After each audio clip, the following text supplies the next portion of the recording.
Assalamu alaikum, dear students. Hope you are fine. This is my ninth lecture for class ninth for chemistry. In this video, I'm going to start a new chapter for class ninth, and that is structure of atom. And this is the last chapter of chemistry. Okay. In this video, I will be giving an introduction of the topic. Then we will be discussing how electrons were discovered, how protons were discovered, and how neutrons were discovered. So let's start. अब पहले सबसे पहले ये बात कहूँगी कि previous chapter में जो हमने पढ़ा, इससे पहले वाला चैप्टर, वहाँ पे हमने पढ़ा डाल्टन्स एटॉमिक थ्योरी। आप लोगों को याद होगा डाल्टन्स एटॉमिक थ्योरी में एक वाला पोस्टुलेट था, हमने पोस्टुलेट्स पढ़े थे डाल्टन्स एटॉमिक थ्योरी के। एक पोस्टुलेट था जब डाल्टन ने कहा था कि atom is indivisible. what does that mean? Atom is indivisible, that is कि atom cannot be divided, it cannot be broken down। ठीक है, हम इसको डाल्टन ने कहा था कि एटम जो है उसको हम ब्रेक नहीं कर सकते इनटू इट्स सब एटॉमिक पार्टिकल्स। उसको नहीं पता थी तब कि इस ये भी छोटे छोटे पार्टिकल्स का बना है। दैट मीन्स उसने कहा atom is indivisible, that means ये सबसे छोटा पार्टिकल है, इससे और ज़्यादा पार्टिकल्स नहीं है। ये किसने कहा था? डाल्टन ने कहा था। बट फर्दर स्टडीज़ के बाद जब पता चला कि नहीं, एटम में और पार्टिकल्स हैं, वो खुद छोटे छोटे पार्टिकल्स का बना है, and that are electrons, protons and neutrons. तो discovery of these three atom या particles it led to the failure of Dalton's atomic theory. मैंने पे लिखा है, एक बार पढ़ती हूँ मैं। Dalton's atomic theory suggested that an atom was indivisible. Dalton atomic theory थी जो थी, उसने कहा था atom is indivisible. However the discovery of two fundamental particles named as electrons and protons inside the atom lead to the failure of Dalton's atomic theory. That means discovery of these three particles, electrons, protons and neutrons की जब discovery हुई तो Dalton's atomic theory जो थी वो fail हो जाती है, क्योंकि उसने बोला ये तो इनडिविजिबल है। दैट मीन्स फर्दर फिर पता चला कि नहीं, एटम खुद छोटे छोटे पार्टिकल्स का बना है। Now what are these atoms? ये मैं इंट्रोडक्शन दे रही हूँ, थोड़ा सा रिविजन भी हो रहा है आप लोगों का। एटम जो है, these are the building blocks of matter. Matter, कोई भी मैटर हो, चाहे वो लिविंग थिंग है, चाहे वो नॉन लिविंग है, चाहे वो प्लांट है, चाहे वो एनिमल है, चाहे वो कोई भी सबस्टेंस है, ठीक है, चाहे वो गैसेस फॉर्म में है, चाहे वो सॉलिड फॉर्म में है, चाहे वो लिक्विड फॉर्म में है, हर एक मैटर एटम का बना है। ठीक है, तो ये बिल्डिंग ब्लॉक है। जैसे हम बोलते हैं bricks are the building blocks of house में हाउस जब बनाना है, मकान बनाना है, तो हम लोग ईंटों का यूज़ करते हैं, या पत्थर वगैरह जो भी चीज़ें लगती है, तो वो उसकी बिल्डिंग ब्लॉक्स हो गए। इसी तरह एटम जो है वो मैटर का बिल्डिंग ब्लॉक है। मतलब बहुत सारे एटम्स कंबाइन होके, छोटे छोटे एटम्स कंबाइन होके एक बड़ी सी चीज़ बनाते हैं। दैट मीन्स अगर आप कोई छोटी सी चीज़ देखते हैं वो एटम की बनी होती है, कोई बड़ी सी चीज़ देखते हैं, ठीक है, तो जितना बड़ा आप इस टाइम इमेजिन कर सकते हो, कोई बड़ी सी चीज़ दिमाग में ला सकते हो, वो भी एटम की बनी है। ठीक है, सो ये जो तीन पार्टिकल्स है एटम्स, एटम के, that's electron, proton and neutron, they are called as a subatomic particles. ठीक है, इन सब एटॉमिक पार्टिकल्स को दूसरा नाम भी बोल सकते हैं, that is fundamental particle of an atom. So if you say कि सब एटॉमिक पार्टिकल्स, तो it is electron, proton and neutron. If you are saying fundamental particles of atoms, it's again electrons, protons and neutrons. यहाँ पे पढ़ती हूँ, three particles, electron, proton and neutron, from which an atom is consisted of, are called fundamental particles of an atom or subatomic particles। ठीक है, that means इस chapter में हमें पढ़ना है how electrons, protons and neutrons were discovered. ठीक है, कैसे बना, कैसे उनको डिस्कवर किया, किसने डिस्कवर किया। ठीक है, तो वो सब अब हम पढ़ेंगे। ये थोड़ा सा इंट्रोडक्शन था। Now discovery of electrons. देखिए, इलेक्ट्रॉन्स को डिस्कवर कैसे किया गया। सबसे पहला कंसेप्ट मैं आपका एक क्लियर करूंगी पहले कि कौन सा कंसेप्ट यहाँ पे यूज़ किया गया। सबसे पहले मैं एक क्वेश्चन पूछूंगी कि क्या आपने कभी एयर को इलेक्ट्रिक करंट कंडक्ट करते देखा है? क्या आपने कभी देखा है कि फॉर एग्जांपल यहाँ पे कोई वायर है, इसमें इलेक्ट्रिक करंट चल रही है यहाँ तक, उसके बाद उसको ब्रेक किया गया, दूसरी वायर यहाँ पे रखी गई, बीच में अब सिर्फ एयर है इन दो के बीच में। क्या आपने देखा है कभी इससे यहाँ तक खुद ही इलेक्ट्रिक करंट पास हो जाएगी? कभी ऑब्जर्व किया है? नेवर। आपने कभी नहीं देखा होगा कि फिर एयर में से इलेक्ट्रिक करंट पास हो जाएगी। लेकिन एक ऐसी नेचुरल फिनोमेना है जो हमने एथ में पढ़ा था। ऐसी नेचुरल फिनोमेना, एक ऐसा नेचुरल प्रोसेस है जहाँ पे एयर के थ्रू इलेक्ट्रिक करंट पास होता है, लेकिन वो सिचुएशन, वो कंडीशन डिफरेंट होती है। नॉर्मल कंडीशंस में एयर जो है वो इलेक्ट्रिक करंट कंडक्ट नहीं करता है। सो एयर जो है it's a bad conductor of electric current, हम बोलेंगे, नॉट एन इंसुलेटर। ठीक है, बैड कंडक्टर इसलिए बोलेंगे क्योंकि नॉर्मल कंडीशंस में ये इलेक्ट्रिक करंट कंडक्ट नहीं करता है, बट इन सम सिचुएशंस ये इलेक्ट्रिक करंट कंडक्ट करता है। कब देखा है? कौन सा ऐसा नेचुरल प्रोसेस है जहाँ पे एयर के थ्रू इलेक्ट्रिक करंट पास होता है? That is lightning. लाइटनिंग आपने देखी होगी। What is lightning? जब वो बारिश के टाइम जो लाइटनिंग एंड थंडरिंग होती है, बिजली जब गरजती है, ठीक है, तो आप देखते हो कुछ स्पार्क जैसा आ जाता है, एकदम कुछ चमकता है अचानक से। ठीक है, वो एक्चुअली क्या होता है? वो इलेक्ट्रिक स्पार्क होता है, but on a huge scale.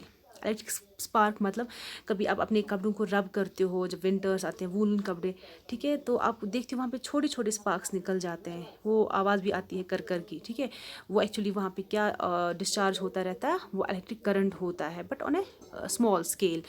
वो जो लाइटनिंग होता है वो वही स्पार्क्स होते हैं, but on a huge scale. ठीक है, ह्यूज स्केल पे इलेक्ट्रिक स्पार्क होता है लाइटनिंग के टाइम, जो एयर में से पास हो रहा होता है।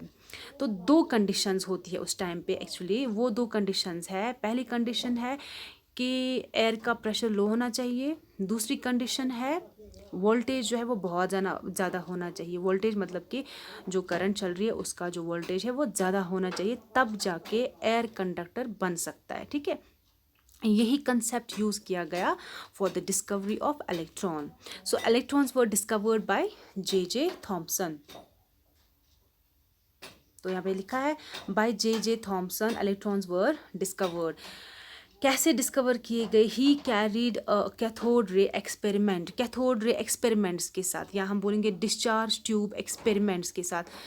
एक्सपेरिमेंटल सेटअप पढ़ेंगे कि कैसे किया उसने। तो यहाँ पे लिखा हुआ है he carried a cathode ray experiment in which he observed a stream of negatively charge particles coming out of cathode towards the anode and these particles were named as electrons. आपको कुछ समझ नहीं आया होगा, आई नो दैट। तो चलिए diagram से मैं आपको समझाने की कोशिश करूँगी।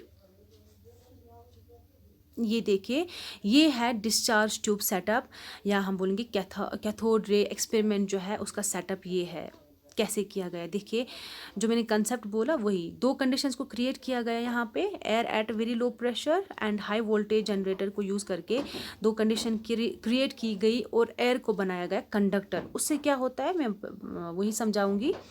ये है कैथोड रे ट्यूब, ये ओके।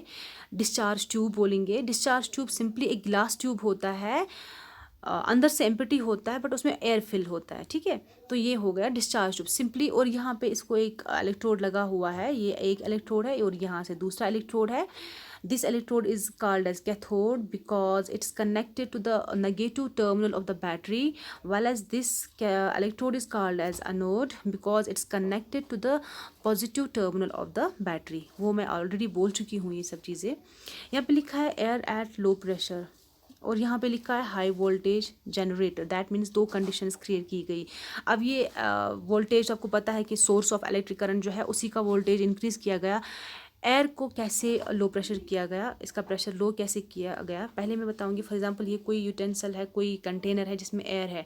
अगर इसमें बहुत ज़्यादा गैस हो, देखिए गैसेस पार्टिकल्स जो होते हैं उनमें बहुत ज़्यादा काइनेटिक एनर्जी होती है, so they are moving randomly over all the directions. ठीक है, एंड अगर वो कंटेनर में है तो उनकी जो मूवमेंट होती है कोलिजन की वजह से उनका जो एनर्जी है लेवल वो और बढ़ जाता है, and they are continuously striking the walls of the container. उसकी वजह से उसका प्रेशर जो है वो हाई हो जाता है। अगर उनके पास बहुत स्पेस अवेलेबल हो तब उनका प्रेशर उतना ज़्यादा नहीं होगा। सो यहाँ पे जो ट्यूब है, डिस्चार्ज ट्यूब जो है, इसमें से अगर एयर रिमूव किया जाए तो उसका प्रेशर लो हो जाएगा। तो यहाँ पे देखिए वैक्यूम पंप का यूज़ किया गया to suck out some air. तो यहाँ पे एयर बाहर निकाला गया, उसकी वजह से एयर का प्रेशर लो हो गया। उसके बाद इसी एयर को जो अब इस डिस्चार्ज ट्यूब में है इसको बनाया गया कंडक्टर। ठीक है, दो सिचुएशंस क्रिएट करके इसको क्या बनाया गया? कंडक्टर बनाया गया। ठीक है, सो यहाँ से जब इलेक्ट्रिक करंट पास की गई, हाई वोल्टेज इलेक्ट्रिक करंट, ठीक है, तो वो यहाँ पे जो एयर प्रेजेंट है, ठीक है, इसके साथ स्ट्राइक कर गया। तो वहाँ पे जो इलेक्ट्रॉन्स है वो उसको पुश आउट कर दिया, क्योंकि इलेक्ट्रिक करंट भी एनर्जी होती है। तो जब वो उसको पुश आउट किया तो वो जो इलेक्ट्रॉन्स है they try to move towards this direction. Why? क्योंकि यहाँ से पॉजिटिव चार्ज है और पॉजिटिव और नेगेटिव के बीच में अट्रैक्शन होता है। सो रेज की सूरत में चला, ठीक है। So these rays were called as cathode rays and these cathode rays carried negative charge. क्यों पता चला नेगेटिव चार्ज? कैसे पता चला? क्योंकि ये पॉजिटिव चार्ज की ओर मूव कर रहे थे, दैट मीन्स ये नेगेटिव होंगे।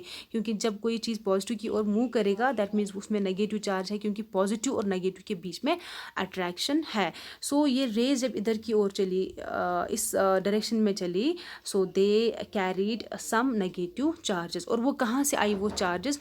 वो जो एयर था उसी में से वो इलेक्ट्रॉन्स पुश आउट हो गए and they try to move towards the positive side. So these particles were called as electrons. अब वापस पीछे चलते हैं, जो मैंने पहले बोला था अभी आप देखेंगे, देखिए अब आपको ये समझ आएगा। He carried a cathode ray experiment in which he observed a stream of negatively charged particles coming out of cathode. Stream of negative charges जो कैथोड की तरफ से आ रहे थे, कैथोड नहीं दे रहा था बट कैथोड की तरफ से आ रहे थे। गैसेस, जो गैस उसमें प्रेजेंट था उसी से एक्चुअली वो निकले थे पार्टिकल्स, बट वो कैथोड की तरफ से आ रहे थे, टुवर्ड्स एनोड जा रहे थे। दैट्स वाई ये बोला गया कि some stream of negatively charge particles coming out of cathode towards the anode and these particles were named as electrons. तो इन्हीं पार्टिकल्स को क्या बोला गया? इलेक्ट्रॉन्स बोला गया। Similarly in the same way protons को डिस्कवर किया गया, और ये प्रोटॉन्स जो है किसने डिस्कवर किए? ये किए अर्नेस्ट गोल्डस्टाइन ने discover in 1886। He observed this in the same gas discharge tube with different situations, थोड़ी सी सिचुएशंस डिफरेंट करके, that the anode emitted positive particles which he named as canal rays, ठीक है। His experiment led to the discovery of protons. In the same way protons को discover किया गया। I hope आप लोगों को ये डिस्चार्ज ट्यूब एक्सपेरिमेंट थोड़ा सा क्लियर हुआ होगा, ठीक है। तो उसी तरीके से वही सेटअप करके थोड़ा सा सिचुएशंस को चेंज करके प्रोटॉन्स को डिस्कवर किया गया, ठीक है। Then discovery of neutron. देखिए डिस्कवरी ऑफ न्यूट्रॉन कैसे हुआ? यहाँ पे एक्सपेरिमेंट नहीं किया गया ऐसे। सबसे पहले जब इलेक्ट्रॉन और प्रोटॉन डिस्कवर किया गया उसके बाद उन पे स्टडी होने लगी, तो मास को चेक किया गया। जब मास देखा गया तो मास जब कैलकुलेट किया गया, ठीक है, तो ये देखा गया कि जो इलेक्ट्रॉन्स का मास है वो तो उतना मास है ही नहीं। अगर हम इलेक्ट्रॉन्स और प्रोटॉन्स का मास ऐड करते, मतलब साइंटिस्ट ने जब ऐड किया तो इलेक्ट्रॉन्स और प्रोटॉन्स का मास वो उतना होता नहीं था जो इसका एक्चुअल मास होता था, ठीक है। मतलब उनको ये पता चला कि इलेक्ट्रॉन्स जो है they do not contribute towards the mass of electron, और जो प्रोटॉन्स है उनका मास जब हम कैलकुलेट करते हैं इट सीम्स कि वहाँ पे कोई और चीज़ है जो एडअप कर रहा है मास के लिए, ठीक है। सो मास जो है न्यूक्लियस पे था, लेकिन वो सिर्फ प्रोटॉन्स का, जो प्रोटॉन्स का मास देखा गया सो वो उतना ही नहीं था, ठीक है। तो वहाँ पे ये गेस किया गया there may be some other particles, ठीक है, वहाँ पे कुछ और पार्टिकल्स हो सकते हैं जो एडअप करते हैं टुवर्ड्स द मास ऑफ ये एटम, ठीक है। So that concept, that question जो है कि कौन सी चीज़ है, क्या है न्यूक्लियस में और प्रेजेंट जो इसका मास, जो मास के लिए भी कंट्रीब्यूशन कर रहा है, क्योंकि इलेक्ट्रॉन्स का मास जो है वो नेग्लिजिबल था, ठीक है। So that led to the discovery of neutron. और किसने किया न्यूट्रॉन को discover? It was Chadwick in 1932। सो न्यूट्रॉन जो है वो प्रेजेंट है in the nucleus of atom, जहाँ पे प्रोटॉन्स भी प्रेजेंट है। So this was all about today's topic. यहाँ पे हमने पढ़ा discovery of electron, discovery of proton and discovery of neutron. मैंने इसको बहुत ब्रीफ करने की कोशिश की। आई होप आप लोगों को ये सिंपल लगा होगा, ठीक है। अल्लाह हाफिज़।